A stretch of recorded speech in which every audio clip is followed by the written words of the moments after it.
Hello प्यारे विद्यार्थियों, target NCERT YouTube channel में आप सभी का स्वागत है।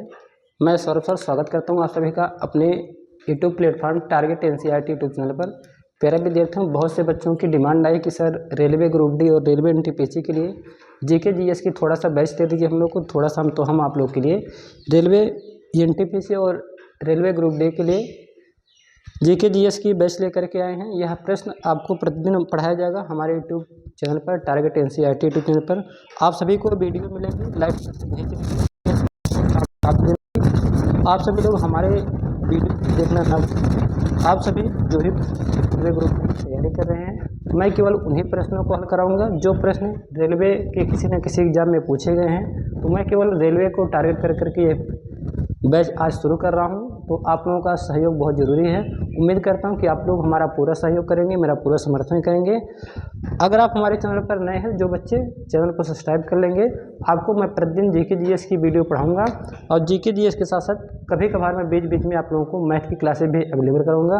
बहुत ही जल्द मैं प्लान बना रहा हूँ कि आप लोगों के लिए मैथ और जीके जीएस 2 वीडियो प्रतिदिन लेकर के आऊँ, तो ये प्लान भी मेरा बहुत ही जल्द चालू होने वाला है। तो चलिए शुरुआत करते हैं आज के कुछ चुनिंदा प्रश्नों के साथ, जो रेलवे ग्रुप डी या रेलवे एनटीपीसी या रेलवे के किसी भी एग्जाम में प्रश्न पूछे गए हैं। उन प्रश्नों को सीरीज लेकर के मैं तैयार हूँ। चलिए साथियों शुरू करते हैं। आज का पहला प्रश्न है, पहला प्रश्न आपका दिया गया है। आज का पहला जो प्रश्न है, करा जनगणना किस सूची का विषय।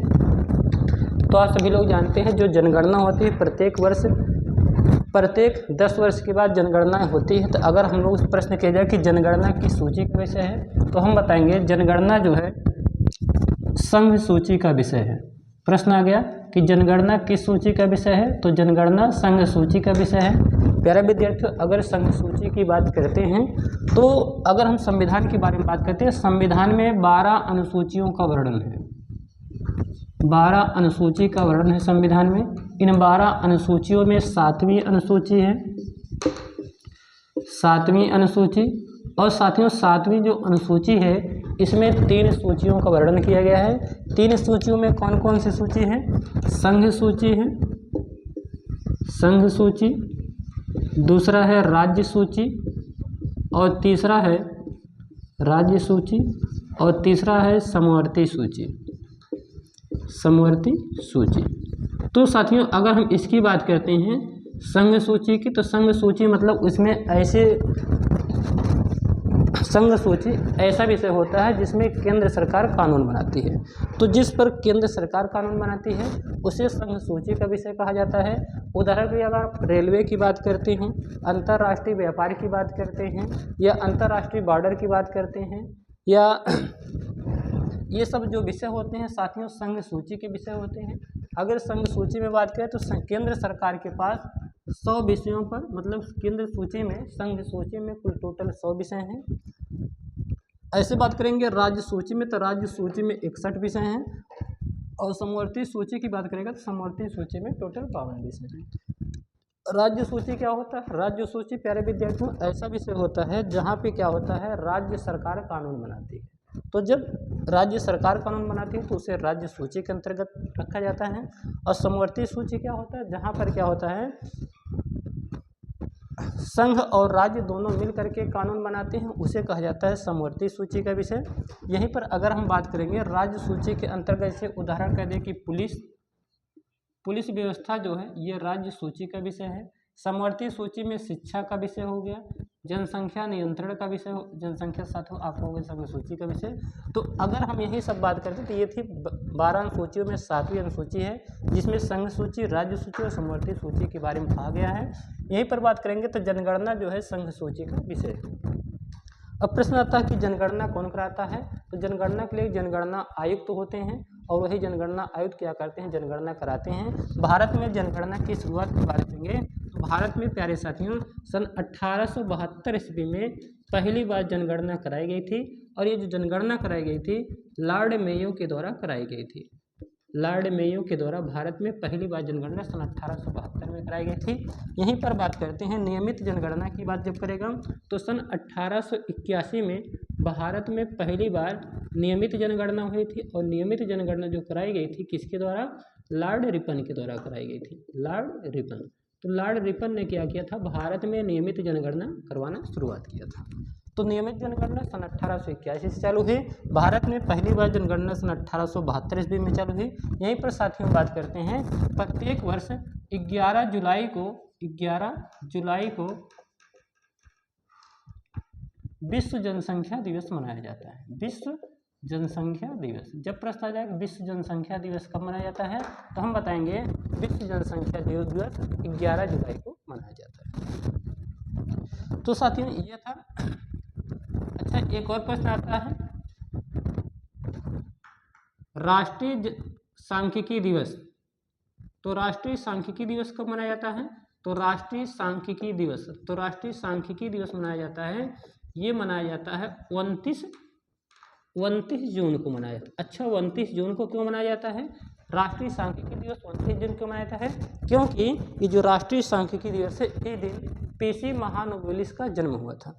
अच्छा, बात आती है कि पीसी महानोबेलिस कौन थे? तो प्यारे साथियों, आप सभी को पता है कि पीसी महानोबेलिस जो हैं, इन्होंने क्या किया था, जो द्वितीय पंचवर्षीय योजना चली थी भारत में, जो द्वितीय पंचवर्षीय योजना चली थी, तो द्वितीय पंचवर्षीय के जो जन्मदाता माने जाते हैं वो पीसी महानोबेलिस माने जाते हैं। तो पीसी महानोबेलिस के जन्मदिन के अवसर पर क्या होता है, राष्ट्रीय सांख्यिकी दिवस मनाया जाता है। यहीं पर अगर हम बात करते हैं साथियों, प्रश्न आ गया कि जनगणना किस मंत्रालय के पास होती है? जनगणना कराने का मंत्रालय जो होता है वो किसके पास होता है? तो हम बताएंगे जो जनगणना कराने का मंत्रालय होता है वो होता है गृह मंत्रालय के पास।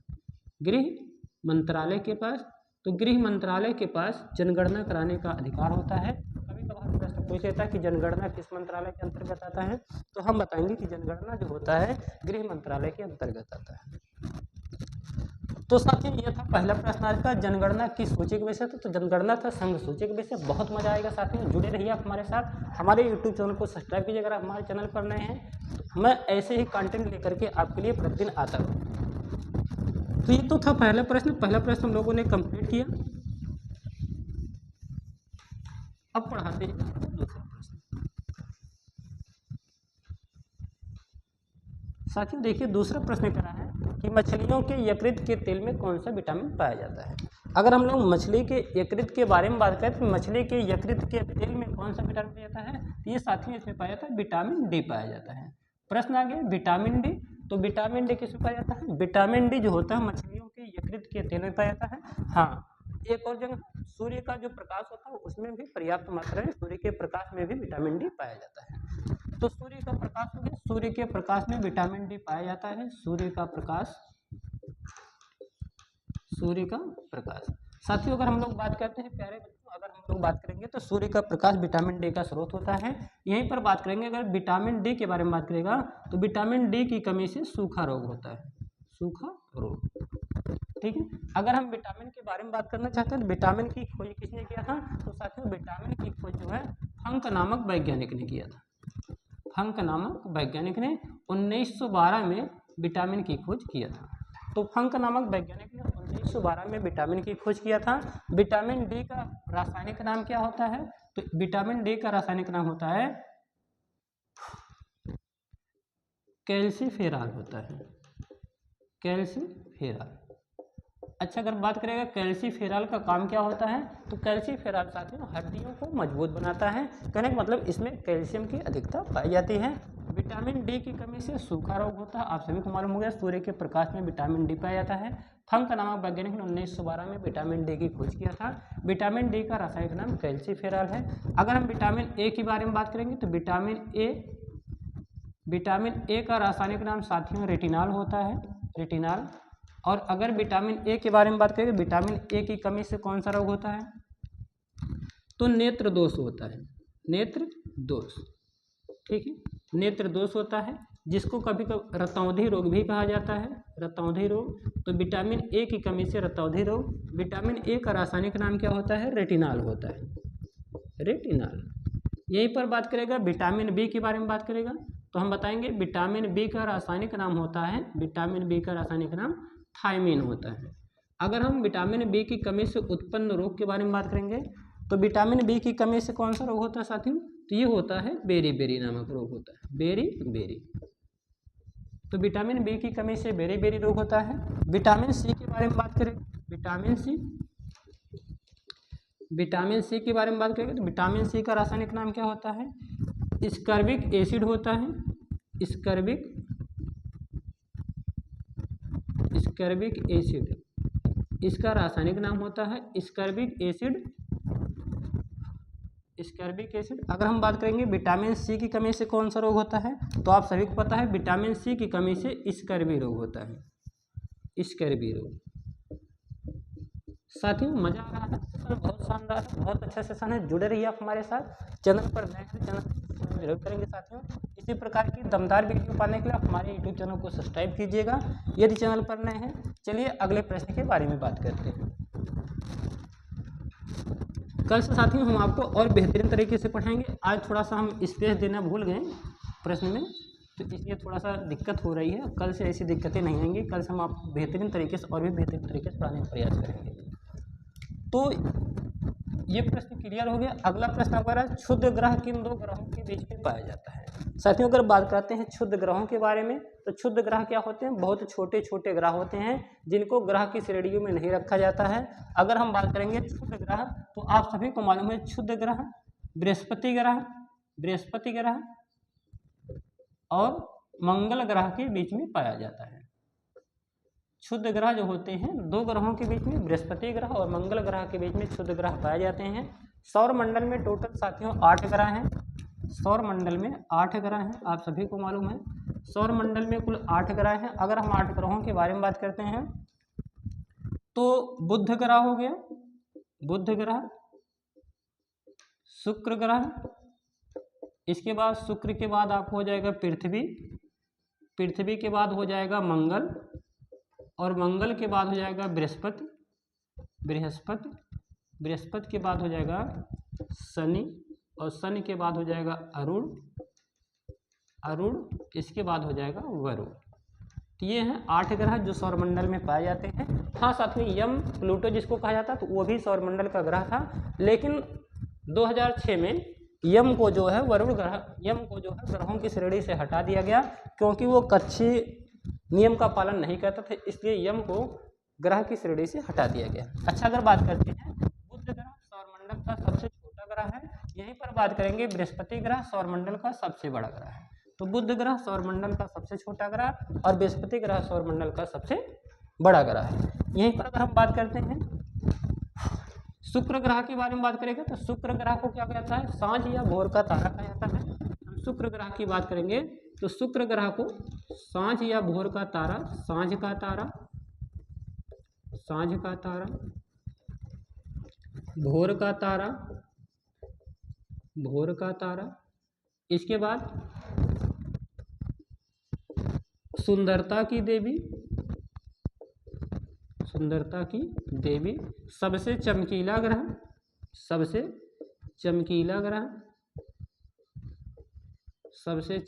ग्रह, और भी बात करेंगे सबसे गर्म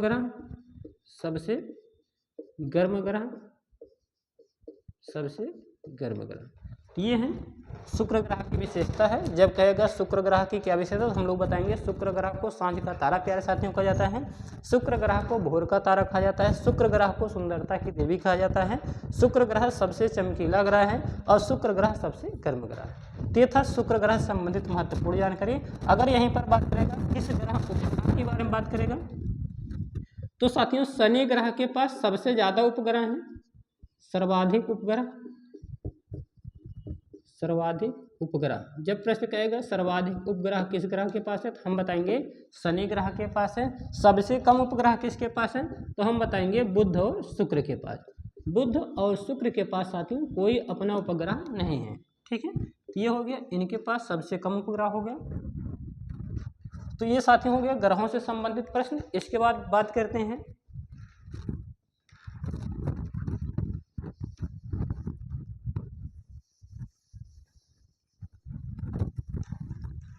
तो साथियों अगला प्रश्न है तुलबुल बांध परियोजना कहाँ बनाया गया है। तो अगर हम बात करेंगे तुलबुल बांध परियोजना की, तो ये बनाया गया है कहाँ पर बनाया गया है, ये बनाया गया है जम्मू कश्मीर में। अच्छा बात आ गई जम्मू कश्मीर की, तो हम लोग जानते हैं कि जम्मू कश्मीर जो है ये पहले भारत का क्या था, जम्मू कश्मीर भारत का पहले राज्य हुआ करता था, लेकिन अब जम्मू कश्मीर को भारत का केंद्र शासित प्रदेश बना दिया गया है। साथियों, अगर हम बात करेंगे 31 अक्टूबर 2019 को 31 अक्टूबर 2019 को जम्मू कश्मीर से राज्य का दर्जा छीन लिया गया और इसे केंद्र शासित प्रदेश बना दिया गया।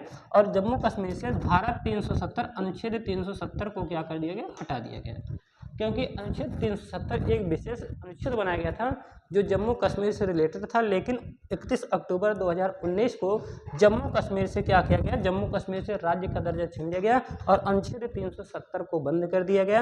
यहीं पर 31 अक्टूबर 2019 को जम्मू कश्मीर और लद्दाख 2 केंद्र शासित प्रदेशों में तोड़ दिया गया। ठीक है, तो इस प्रकार से क्या हुआ, जम्मू कश्मीर और लद्दाख 2 अलग अलग केंद्र शासित प्रदेश बन गए। अच्छा, प्रश्न था तुलबुल बांध परियोजना, बांधों के बारे में थोड़ा सा बात करेंगे साथी। अगर प्रश्न कर दे कि विश्व का पहला बांध कौन सा है, तो आप बताएंगे विश्व का पहला बांध है टेनेसी बांध परियोजना। टेनेसी बांध परियोजना दुनिया में सबसे पहले बांध कहाँ बनाया गया था, तो अमेरिका में टेनेसी नदी है और वहीं टेनेसी नदी पर दुनिया का पहला बांध बनाया गया था। तो उस नदी का नाम टेनेसी नदी और बांध परियोजना का नाम है टेनेसी बांध। भारत में बात करेगा तो भारत में जो पहला बांध बनाया गया था वो बनाया गया था दामोदर बांध परियोजना। दामोदर बांध परियोजना, तो दामोदर बांध परियोजना ये बनाया गया था सन 1948 ईस्वी में बनाया गया था। ठीक है, तो साथियों ये है दामोदर बांध परियोजना जो दामोदर नदी पर बनाया गया है। दामोदर नदी पर ये बनाया गया है। दामोदर नदी निकलती कहाँ है, झारखंड में निकलती है। तो झारखंड से दामोदर नदी निकलती है, तो झारखंड में क्या पाया जाता है, छोटा नागपुर का पठार पाया जाता है, वहीं से दामोदर नदी निकलती है और दामोदर नदी पर बनाया गया था दामोदर बांध परियोजना।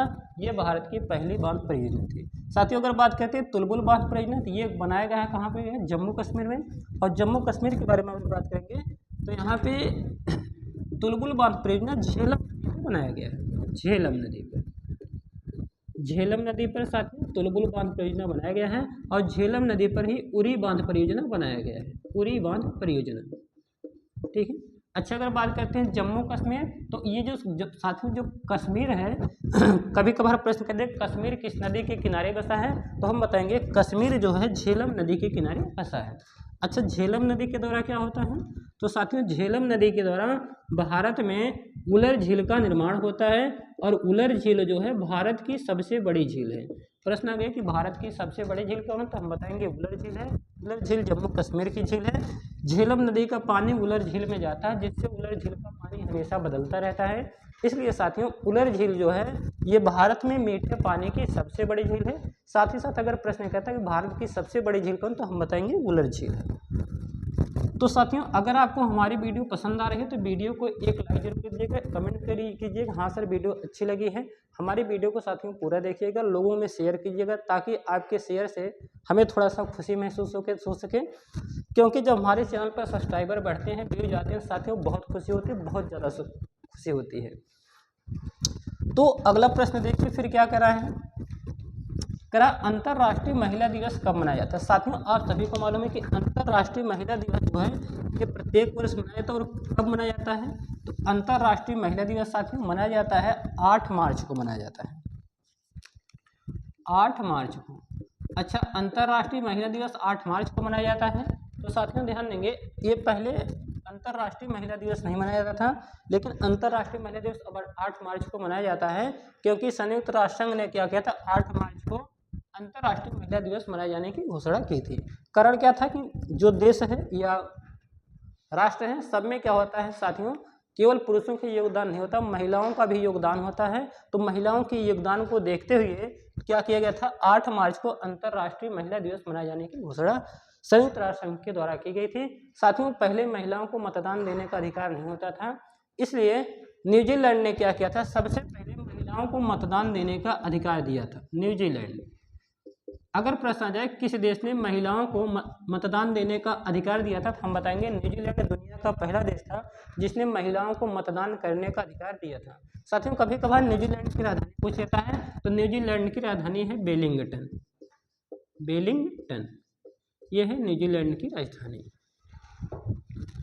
अगला प्रश्न देख लेते हैं फटाफट। अगला प्रश्न साथियों करा है कि बाबरनामा पुस्तक के लेखक कौन है।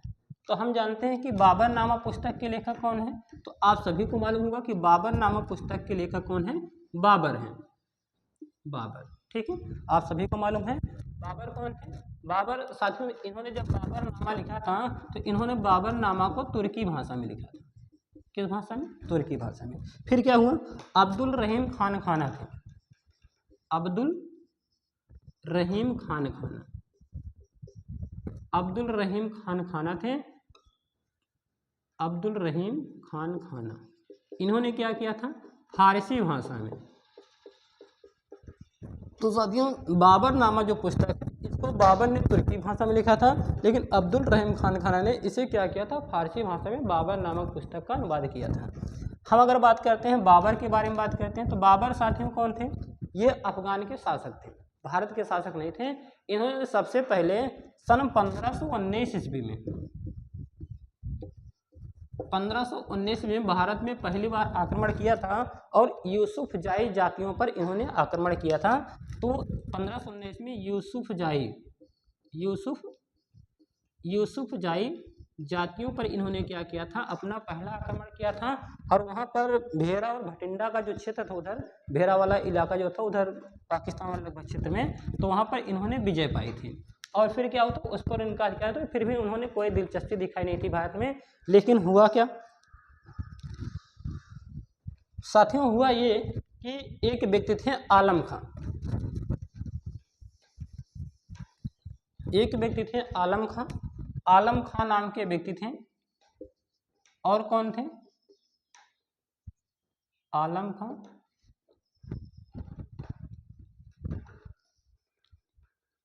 राणा सांगा,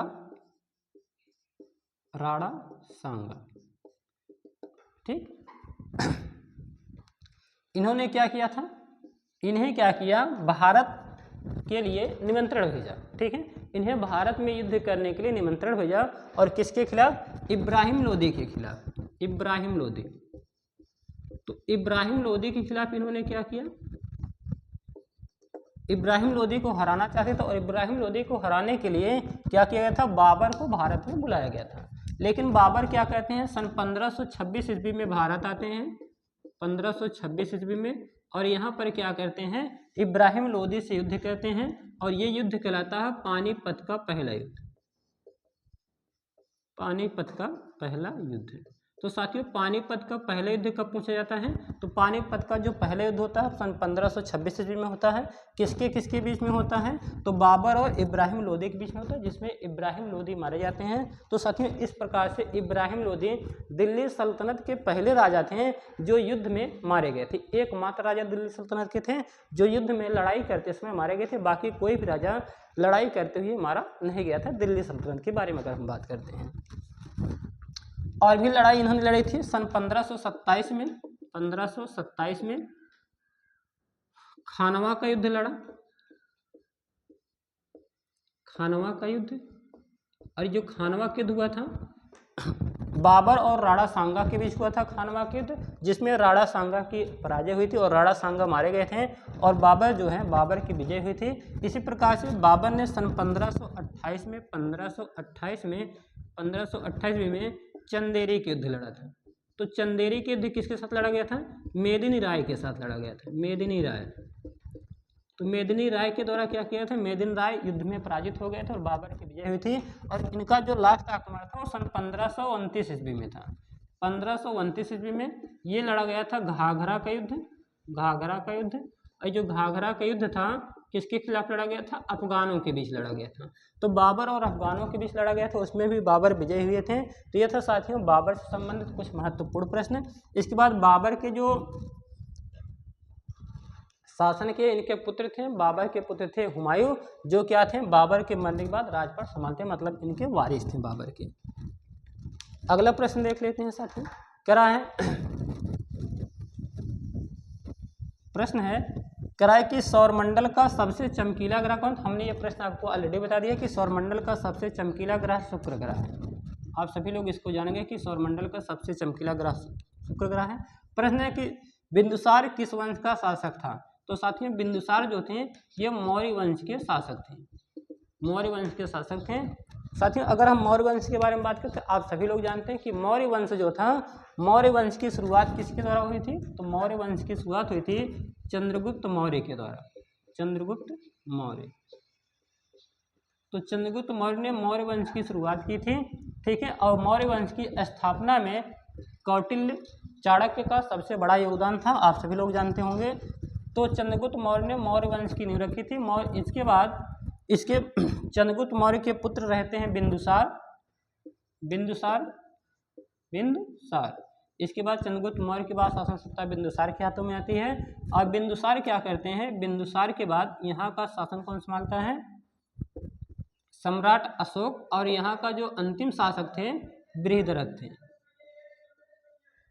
बृहद्रथ। तो इस प्रकार से मौर्य वंश का अंत हो जाता है। पुष्यमित्र इसके बाद आते हैं, इनके सेनापति रहते हैं, इनके दरबार में रहते और बृहद्रथ की हत्या कर देते और अंत में जाकर के शुंग वंश की, पुष्यमित्र शुंग जो है उसकी स्थापना, नए वंश की स्थापना करते हैं। अगला प्रश्न है कि लिंगराज मंदिर कहाँ बना है? तो साथियों अगर बात करते हैं लिंगराज मंदिर की, तो लिंगराज मंदिर कहाँ बना है? उड़ीसा में बना है। आप सभी लोग जानते हैं लिंगराज मंदिर उड़ीसा में बना है। और लिंगराज मंदिर जो है साथियों उड़ीसा में है। अगर हम लोग उड़ीसा की बात करते हैं, आप जानते हैं उड़ीसा में एक झील है, चिल्का झील है। चिल्का झील कैसी झील है? खारे पानी की झील है। तो खारे पानी की, जब प्रश्न कहेगा भारत में खारे पानी की सबसे बड़ी झील, तो हम बताएंगे चिल्का झील। साथियों चिल्का झील वही स्थान है जहाँ पर भारत में नौसेना का युद्धाभ्यास होता है। तो नौसेना का प्रशिक्षण चिल्का झील में दिया जाता है। तो साथियों ये था आज का कुछ महत्वपूर्ण प्रश्नों से हम लेकर के आए थे। अगर ये वीडियो आपको पसंद आती है साथियों तो आप कमेंट कीजिए। अगर आपको इसी प्रकार की वीडियो पसंद आती है, मैं वही प्रश्न हल करवाऊंगा जो कभी रेलवे के एग्जाम में पूछे गए प्रश्न हैं। मैं उन्हीं प्रश्नों की सीरीज प्रतिदिन लेकर के अपने यूट्यूब चैनल पर आ दूँगा अब आज से। तो साथियों अगर वीडियो पसंद आई हो तो वीडियो को लाइक करेंगे, कमेंट करेंगे। अगर चैनल पर नए, चैनल को सब्सक्राइब करेंगे, वीडियो को हमारे थोड़ा सा शेयर कर देंगे। साथियों आपके एक शेयर और एक सब्सक्राइब से हमें बहुत खुशी मिलती है, तो इसलिए आप हमारे चैनल को सब्सक्राइब जरूर करेंगे साथियों। थैंक यू, मिलते हैं कल की वीडियो में। थैंक यू साथियों, जय हिंद।